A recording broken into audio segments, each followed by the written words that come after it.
आकाशवाणी से पेश है खबरनामा।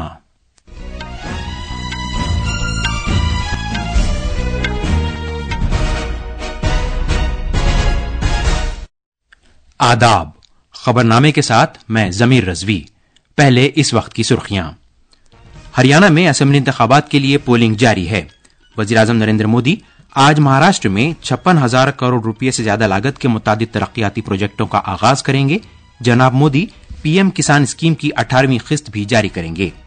भारत ने दहशतगर्दी के खिलाफ फौरी बैनुल-अक़वामी माहिदे के अपने मुतालबे की दोबारा तौसीक की है। भारत 700 अरब अमरीकी डॉलर्स के गैर मुल्की ज़र मुबादले के ज़खायर वाला चौथा मुल्क बन गया है। और क्रिकेट में दुबई में खवातीन के T20 आलमी कप में न्यूजीलैंड ने भारत को 58 रन से हरा दिया।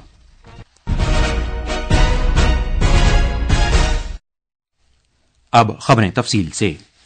हरियाणा में असेंबली इंतखाबात के लिए पोलिंग जारी है। वाहिद मरहले के तहत 90 रुकनी असेंबली सीटों के लिए पोलिंग हो रही है। पोलिंग आज सुबह 7 बजे शुरू हुई और शाम 6 बजे तक जारी रहेगी। इस दौरान 2 करोड़ 3 लाख से ज्यादा वोटर्स 1031 उम्मीदवारों की किस्मत का फैसला करेंगे। रियासत भर में कुल 20,632 पोलिंग मराकज कायम किए गए हैं। रियासत के आला इंतखाबी अफसर पंकज अग्रवाल ने बताया कि सभी पोलिंग मराकज पर वेबकास्टिंग की सहूलत के साथ साथ सिक्योरिटी का पुख्ता बंदोबस्त किया गया है ताकि आजादाना, मुनसिफाना और बिला रुकावट पोलिंग को यकीनी बनाया जा सके। इस बीच वज़ीर आज़म नरेंद्र मोदी ने लोगों से हरियाणा में वाहिद मरहले के असेंबली इंतखाबात में बड़ी तादाद में अपने हक़ राय दही का इस्तेमाल करने और जमहूरियत के जश्न का हिस्सा बनने की अपील की है। सोशल मीडिया पोस्ट में जनाब मोदी ने रियासत में उन सभी नौजवान वोटर्स को नेक ख्वाहिशात पेश की जो पहली मरतबा अपने हक़ राय दही का इस्तेमाल करने जा रहे हैं। वज़ीर आज़म नरेंद्र मोदी आज महाराष्ट्र का एक रोजा दौरा करेंगे। अपने दौरे के दौरान वज़ीर आज़म वाशिम में तकरीबन 23,300 करोड़ रुपये लागत के ज़राअत और मवेशी परवरी के शोबे से वाबस्ता मुख्तलिफ पहलकदमियों का आगाज करेंगे। जनाब मोदी बंजारा कम्युनिटी के मालामाल विरसे का जश्न मनाते हुए बंजारा विरासत म्यूजियम का भी इफ्तिताह करेंगे। बाद में जनाब मोदी थाने में 32,800 करोड़ रुपये से ज्यादा की लागत वाले मुख्तलिफ तरक्याती प्रोजेक्टों का इफ्तिताह करेंगे और संगे बुनियाद रखेंगे। वाशिम जिले में वज़ीर आज़म प्रधानमंत्री किसान निधि पीएम किसान स्कीम की 18वीं किस्त भी जारी करेंगे। इस प्रोग्राम के दौरान मुल्क भर के 9 करोड़ 4 लाख से ज्यादा किसान 20,000 करोड़ रुपये से ज्यादा रकम के बराह रास्त माली फायदे हासिल करेंगे।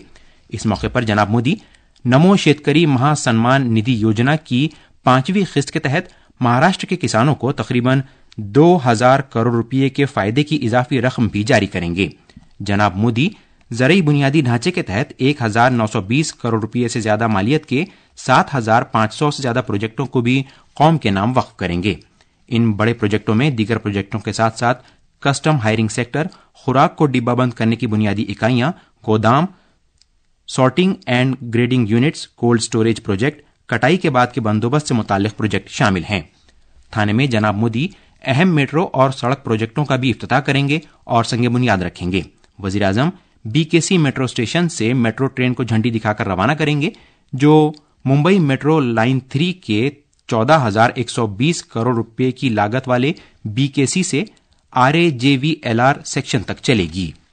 मुल्क भर के माहिरीन तालीम और मुहक्किकीन ने 5 भारतीय जुबानों को क्लासिकी जबान का दर्जा देने के मरकजी काबीना के हालिया फैसले का खैर मकदम किया है। काबीना ने जुमेरात को आसामी, बंगाली, मराठी, पाली और प्राकृत को क्लासिकी जबानों की फहरिस्त में शामिल किया है। यह दर्जा मिलने से इन जबानों के मुताले और तहफ़्फ़ुज़ के लिए हुकूमत से मुख्तलिफ फ़वाइद हासिल करने में मदद मिलेगी। आकाशवाणी न्यूज़ से बात करते हुए कलकत्ता यूनिवर्सिटी के बौद्ध मुताले के महकमे के प्रोफेसर डॉक्टर उज्ज्वल कुमार ने कहा कि इन जबानों का सकाफती विरसा है और इस फैसले से इन जबानों के फ़रोग़ में मदद मिलेगी। उन्होंने मजीद कहा कि इससे अदब के तलबा के लिए रोजगार के मजीद मौके पैदा होंगे। The benefits these languages or the expert or the student of these languages can gain to get more employment opportunity, academic opportunity, and I hope the government in India will give more emphasis to promote these languages. Indira Gandhi national centre for arts के member secretary doctor सच्चिदानंद जोशी ने कहा कि इन जबानों को शामिल किए जाने की तारीखी अहमियत है। उन्होंने मजीद कहा कि मुल्क का कदीम अदब इन जबानों में दस्तयाब है और इन जबानों को शामिल किए जाने से मुताले और तहकीक में मदद मिलेगी। ये खबरनामा आकाशवाणी से नशर किया जा रहा है। بھارت نے دہشت گردی کے خلاف فوری بین الاقوامی معاہدہ کیے جانے کی اپنی 30 سالہ پرانی تجویز کی دوبارہ توثیق کی ہے. اقوام متحدہ جنرل اسمبلی کی قانونی کمیٹی سے جمعرات کے روز خطاب کرتے ہوئے بھارت کے اقوام متحدہ مشن کی لیگل افسر آر مائتھلی نے دہشت گرد گروپوں کی بڑھتی طاقت پر گہری تشویش کا اظہار کیا جو اپنی صلاحیتوں میں اضافے کے لیے ڈرونز جیسی جدید ترین ٹیکنالوجی کا استعمال کر رہے ہیں. انہوں نے ممالک کی جانب سے بین الاقوامی دہشت گردی پر جامع کنونشن کو حتمی شکل دینے میں ہو رہی موجودہ تاخیر سے نمٹنے کی ضرورت پر زور دیا. محترمہ مائتھلی نے ان ممالک کی مذمت کی جو دہشت گردی کو سیاسی وجوہات کی بنا پر صحیح ٹھہراتے ہیں اور جنہوں نے ماضی میں کچھ گروپوں کو مجاہدین آزادی قرار دیتے ہوئے ان کا دفاع کیا تھا. محترمہ مائتھلی نے بین الاقوامی برادری پر زور دیا کہ وہ اس تفریق سے باہر نکل آئیں. انہوں نے خبردار کیا کہ اس طرح کے سیاسی ایجنڈوں کی وجہ سے دہشت گردی کے خلاف عالمی لڑائی کمزور پڑ جاتی ہے. بین الاقوامی اتحاد کی بھارت کی اپیل ایسے وقت میں ہوئی ہے جب گزشتہ مہینے اقوام متحدہ چوٹی کانفرنس میں مستقبل کے معاہدے کو اپنائے جانے کے بعد ممالک انسداد دہشت گردی سے متعلق عالمی عہد بستگیوں کی تجدید کر رہے ہیں. مالدیپ کے صدر محمد معیزو پیر سے 4 روزہ سرکاری دورے پر بھارت آئیں گے. نئی دلی میں میڈیا کو تفصیل بتاتے ہوئے خارجی امور کی وزارت کے ترجمان رندھیر جیسوال نے کہا کہ جناب معیزو کا یہ پہلا باہمی دورہ ہوگا. انہوں نے کہا کہ مالدیپ کے صدر نے اس سے پہلے وزیر اعظم اور وزراء کی کونسل کی حلف برداری کی تقریب میں شرکت کرنے کے لیے اس سال جون میں بھارت کا دورہ کیا تھا. جناب جیسوال نے کہا کہ اپنے قیام کے دوران جناب معیزو بنگلورو اور ممبئی بھی جائیں گے جہاں ان کی کاروباری مصروفیات رہیں گی. وزیر خارجہ ڈاکٹر ایس جے شنکر اس مہینے کی 15 اور 16 تاریخ کو شنگھائی تعاون تنظیم SCO اجلاس میں شرکت کرنے کے لیے اسلام آباد جائیں گے. وزارت خارجہ کے ترجمان رندھیر جیسوال نے کل نئی دلی میں میڈیا کو تفصیل بتاتے ہوئے اس بات کی تصدیق کی. ذاکر نائک کے پاکستان دورے کے بارے میں جناب جیسوال نے کہا کہ بھارت کو اس بات پر کوئی حیرت نہیں ہے کہ بھارتی عدالت انصاف کے ایک مفرور شخص کا پاکستان میں اعلیٰ سطح پر استقبال کیا گیا. انہوں نے اسے مایوس کن اور قابل مذمت قرار دیا. Zakir Naik, yes, we have seen reports that he is being feted in Pakistan. He has been warmly welcomed there. It is not surprising for us that an Indian fugitive, a fugitive from Indian law, justice has received a high-level welcome in Pakistan. It is something which is disappointing, let me say. It's condemnable, but at the same time, as I said, it's not surprising. اسرائیل نے دعویٰ کیا ہے کہ اس کی دفاعی افواج نے 4 دن پہلے جنوبی لبنان میں شروع ہوئی زمینی کارروائیوں کے دوران حزب اللہ کے 2000 سے زیادہ فوجی ٹھکانوں کو تباہ کیا ہے اور 250 دہشت گردوں کو مار گرایا ہے. IDF نے کہا ہے کہ ہلاک ہونے والوں میں 5 بٹالین کمانڈرز، 10 کمپنی کمانڈرز اور 6 پلاٹون کمانڈرز شامل ہیں. ساتھ ہی جنوبی لبنان میں اسرائیلی فضائیہ انٹیلیجنس پر مبنی کارروائیوں کے دوران پیشگی حملے بھی کر رہی ہے. دوسری جانب حزب اللہ نے اپنی ہلاکتوں کے بارے میں ابھی تک کوئی اعداد و شمار جاری نہیں کیے ہیں. اسرائیلی فوج نے اعلان کیا ہے کہ شمالی اسرائیل میں گولانی بریگیڈ سے تعلق رکھنے والے اس کے 2 فوجی ہلاک ہو گئے ہیں. اس دوران امریکی اور برطانوی فوجوں نے یمن میں 1 درجن سے زیادہ حوثی کے کنٹرول والے مقامات پر حملے کیے ہیں. امریکی عہدیداروں کے مطابق حملوں میں ہتھیاروں کے اہم نظام، فوجی ٹھکانوں اور ایران کے حمایت یافتہ مسلح گروپ کے ذریعے استعمال کیے جانے والے دیگر بنیادی ڈھانچے کو نشانہ بنایا گیا.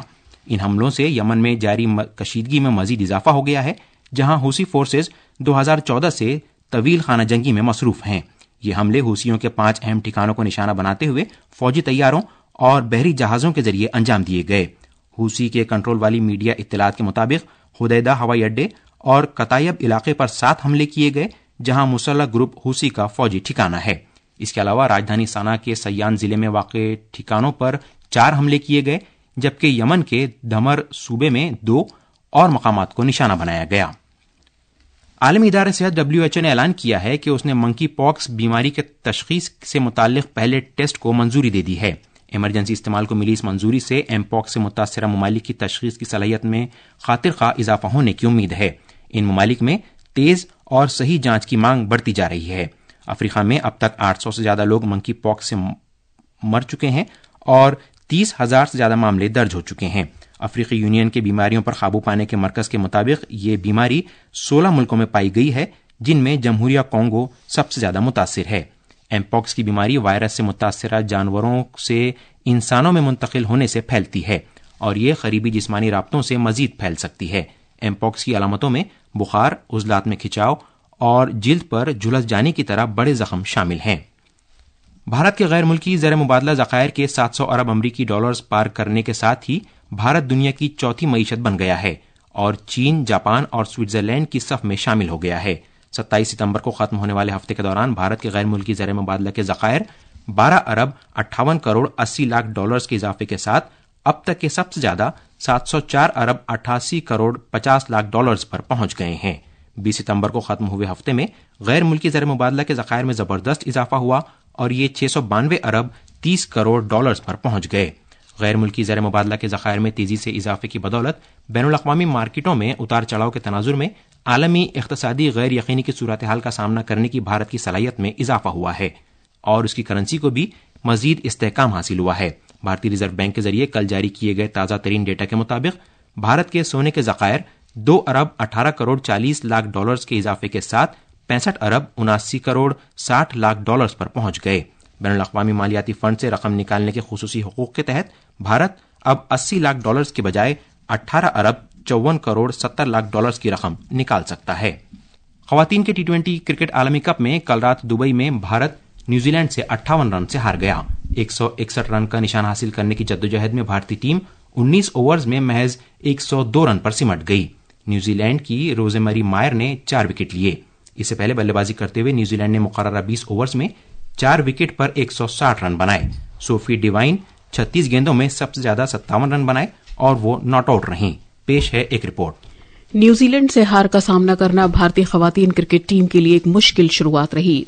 अब भारत के लिए एक और सख्त चैलेंज है दिफाई चैंपियन ऑस्ट्रेलिया के साथ मुकाबला। ये मैच 13 अक्टूबर को खेला जाएगा।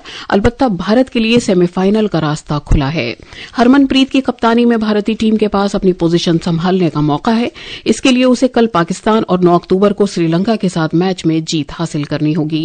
अपने प्ले ऑफ मौके को यकीनी बनाने के लिए भारत को बकिया 3 मैच जीतने होंगे। आकाशवाणी दिल्ली से मानिक शर्मा की रिपोर्ट के साथ खबरनामे के लिए मैं शबाना बेगम। आज ग्रुप ए के मैच में ऑस्ट्रेलिया और श्रीलंका के दरमियान मुकाबला होगा। ये मैच भारतीय वक्त के मुताबिक दोपहर 3:30 बजे शुरू होगा। आज शाम 7:30 बजे ग्रुप बी के फिक्सचर मैच में इंग्लैंड और बांग्लादेश के दरमियान मुकाबला होगा। ये दोनों मैच शारजा में खेले जाएंगे। ये थी खबरें और अब अखबारात के आईने के साथ हैं शबाना रहमान। शुक्रिया जमीर। कौमी राजधानी दिल्ली से शाये होने वाले आज के बेशतर अखबारात ने अलग अलग खबरों को शह सुर्खियों में जगह दी है। रोजनामा प्रताप ने वजीर दिफा राजनाथ सिंह के इस बयान को खुसूसियत के साथ पेश किया है कि हुकूमत दिफाई सनत को मजबूती देने और इसे मैन्युफैक्चरिंग का आलमी मरकज बनाने के तईं पुरअज़्म है। सुप्रीम कोर्ट ने तिरुपति में लड्डू तैयार करने में मुबैना मिलावट की जांच के लिए एक आजाद खुसूसी SIT तश्कील दी। ये खबर भी रोजनामा राष्ट्रीय सहारा, मिलाप, इनकलाब, प्रताप समेत तकरीबन सभी अखबारों की सुर्खी है। रोजनामा प्रताप और हिंदुस्तान एक्सप्रेस समेत तकरीबन सभी अखबारों ने इस खबर को भी शाये किया है कि वजीर खारजा डॉक्टर S जयशंकर SCO इजलास में शिरकत के लिए पाकिस्तान जाएंगे। फजाइया के सरबराह का ये बयान भी अखबारों में है कि जंगी जहाज संकट हर मुकाबले की सलाहियत रखता है। मिर्जापुर में सड़क हादसे में 10 मजदूर हलाक। वजीर आजम ने मिर्जापुर हादसे पर गहरे दुख का इजहार किया। ये खबर कई अखबारों में है। और आखिर में खास खबरें एक बार फिर। हरियाणा में असेंबली इंतखाबात के लिए पोलिंग जारी है। वजीर आजम नरेंद्र मोदी आज महाराष्ट्र में 56,000 करोड़ रुपये से ज्यादा लागत के मुतादिद तरक्याती प्रोजेक्टों का आगाज करेंगे। जनाब मोदी PM किसान स्कीम की 18वीं किस्त भी जारी करेंगे। भारत ने दहशतगर्दी के खिलाफ फौरी बैनुल-अक़वामी माहिदे के अपने मुतालबे की दोबारा तौसीक की है। भारत 700 अरब अमरीकी डॉलर्स के गैर मुल्की ज़र मुबादले के ज़खायर वाला चौथा मुल्क बन गया है। और क्रिकेट में दुबई में ख़वातीन के T20 आलमी कप में न्यूजीलैंड ने भारत को 58 रन से हरा दिया। इसके साथ ही खबरनामा खत्म हुआ।